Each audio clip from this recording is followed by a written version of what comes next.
In the name of Allah, the most gracious, the most merciful. Assalamu Alaikum wa Rahmatullahi wa Barakatuh, my dear brothers and sisters. Have you ever wondered if you're performing ghusl the same way as our beloved Prophet Muhammad, peace be upon him? What if learning just a few beautiful sunnahs could turn an ordinary bath into an act of worship rewarded by Allah? Stay with me until the end, because today we'll learn the beautiful sunnah of ghusl from authentic hadith. Alhamdulillah, by the mercy of Allah, we have completed the Book of Ablution together. May Allah accept every lesson we learned and reward every person who supported this journey. Ameen.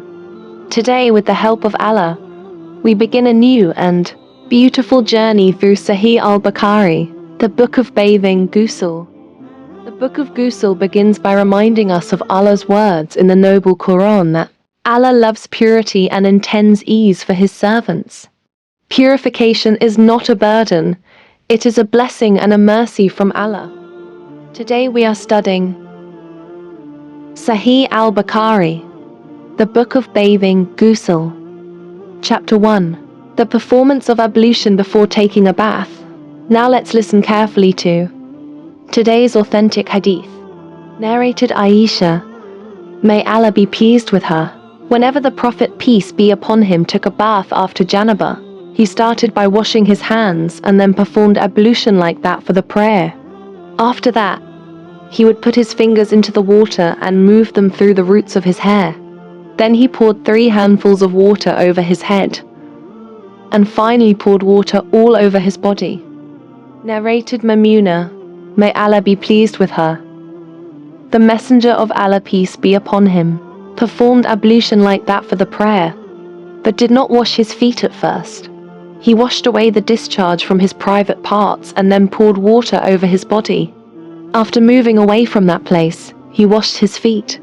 This was the way the Prophet, peace be upon him, performed ghusl after Janabah. What do we learn from these beautiful hadiths? Subhanallah, these authentic narrations teach us that our beloved Prophet Muhammad, peace be upon him, left no part of life without guidance, not even the way we take a bath. Every step of his ghusl was filled with wisdom, cleanliness, and obedience to Allah. He began by washing his hands. He performed ablution just as he did before prayer. He made sure the water reached the roots of his hair. Then he poured water over his head 3 times before washing his entire body. This beautiful sunnah reminds us that Islam is a religion of purity, cleanliness, and excellence.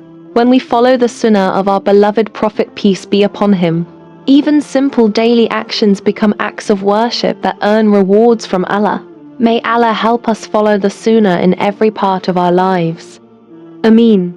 My dear brothers and sisters, if you learned something beneficial today, don't keep this knowledge to yourself. Share this video with your family and friends so they can also learn the beautiful sunnah of our beloved Prophet Muhammad, peace be upon him.